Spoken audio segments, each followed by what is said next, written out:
தேங்காய் நாரால நிறைய நாறு இருக்கும் சுத்திலும். இந்த நாறு எப்போதுமே இடையூறு நமக்கு. நீங்க வீட்டில் கூட பார்த்தீங்கன்னா நாறுகளால நிறைய இடையூறு. நாத்த நாறு, கொழுந்த நாறு, மாமநாறு, இப்படி சில நாறுகள்லாம் வீட்டில் இருந்ததுன்னா கொஞ்சம் பிரச்சனை அதிகமாக இருக்கும். அதை பிச்சிடணும். நாரெல்லாம் பிச்சு போட்டுட்டு ஓடு ஸ்ட்ராங்கா இருக்கும். அந்த ஓடு கடினமான ஓடு இருதயம், அதை ஓங்கி அடிக்கணும். இருதயம் நொறுங்கணும். அது செதறும் போது அது உள்ள இருக்கிற தண்ணி வெளியே சிந்தும். அது மாதிரி இருதயம் நொறுங்கும் போது கண்கள் இருந்து கண்ணீர் வரணும். அப்ப உள்ள இருக்கிற வெண்மையான பாகம் பரிசுத்த வாழ்க்கையை காட்டும். இதுக்கு அடையாளமா தான் தேங்காயை உடைக்கிறாங்க. ஆஹா, இதுக்கு தானுங்களா? எங்களுக்கு தெரியாதே. நீங்கள் அறியாமல் செய்கிறீர்கள், நாங்கள் அறிந்து செய்கிறோம். நீங்க அடையாளமாக தேங்காயை உடைக்கிறீங்க, நாங்க உள்ளத்தை உடைக்கிறோம். ஐயா, உள்ளத்தை உடைக்கிறோம். என் பாவத்துக்காக என்னை சுற்றி இருக்கிற நார்களை பிரித்தெறிந்து விட்டு அந்த கடினமான இருதயத்தை இயேசுவின் நாமத்தில் உடைத்து இந்த உள்ளத்தை வெள்ளையாக்கிக் கொள்ள கண்ணீர் சிந்தி. புஷ்பம் எதுக்கு? பூ எதுக்கு? தொட்டு பார்த்தா சாஃப்டா இருக்கும். நல்ல சாஃப்ட் நேச்சர் இருக்கணும். எரிச்சல் உள்ள ஆவி, கோவாவிலாம் இருக்கக்கூடாது.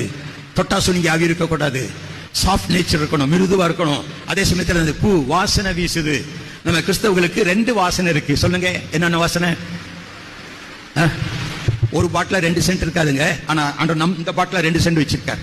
ஒன்று, ரட்சிக்கப்படுவர்களுக்குள்ளே ஜீவ வாசனையாகவும் கெட்டு பொருளுக்குள்ளே மரண வாசனையாகவும் நாம் இருக்கிறோம். பொருந்தியர் எழுதியிருக்கு. அப்ப நான் ரட்சிக்கப்படுவர்களுக்கு ஜீவ வாசனை. நீங்க எங்கேயாவது ஒரு விசுவாசி வீட்டுக்கு போய் பாருங்க. வாங்க சிஸ்டர், வாங்க பிரதர், கர்த்தருடைய ஸ்தோத்திரம், இப்பதான் யாராவது வந்து ஜெபிக்க மாட்டாங்களான்னு நினைச்சிட்டு நீங்க வந்துட்டீங்க. ஜீவ வாசனை நானு. ஆனா ஒருத்தன்ட்ட போகும்போது வந்துட்டான், யா கழுத்தருப்பான், யா சோப்பத்தை சொல்லுவாயா, நான் மரண பயத்துல நடுக்கிறேன் பாருங்க, அவனுக்கு நான் மரண வாசனை.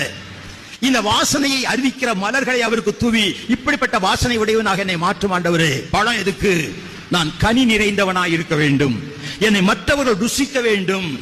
எதுக்கு? சூடம் கொளுத்தி வச்சா எரிஞ்சு ஒண்ணுமில்லாம போகும். அவர் பெருகவும் நான் சிறுகவும் வேண்டும். இது அடையாளம் தாங்க. அதை தட்டு கொண்டு போறாங்க. பழைய பாட்டுல பார்த்தா லேவியராமத்தின் புத்தகத்திலே அந்த ஆராதனைக்குரிய தட்டுகளையும், அந்த தட்டு எதுக்கு கொண்டு போறாங்க? கிண்ணிகளையும். பழைய பாட்டில் இருக்கிற நிறைய காரியங்களை நீங்கள் பார்த்தீர்களா? இன்றைக்கு நமது இந்திய நாட்டில் நடக்கிற இந்து மதத்தின் கலாச்சாரங்கள் அத்தனையும் யூத கலாச்சாரம் என்று, புதிய கலாச்சாரம் அல்ல. பொட்டு வச்சுக்கிறாங்க. எதுக்கு? ரத்தத்தின் அடையாளம். நீ எகிப்திலிருந்து வந்த விதத்தை நினைத்து பார்க்கும்படியாக இதை உன் கண்களுக்கு நடுவே ஞாபக குறியாய் வைத்துக்கொள். ரத்த அடையாளத்தை வைத்துக்கொள். சிவப்பு போட்டு வைக்கிறாங்க. அது உன் வீட்டு மேற்சட்டத்திலும் நிலைக்கால்களிலும் பூசுவை. இன்றைக்கும் இது செய்கிறார்கள். அந்த சிவப்பை உன் கையிலே கயிர்களால் கட்டிக்கொள். சிவப்பு நூல் கட்டிக்கிறாங்க. ஏன் செய்யறாங்க? அவர்கள்கிட்ட பதில் சொல்றதுக்கு இடமில்லை. ஆனா பைபிள்ல பதில் இருக்குது.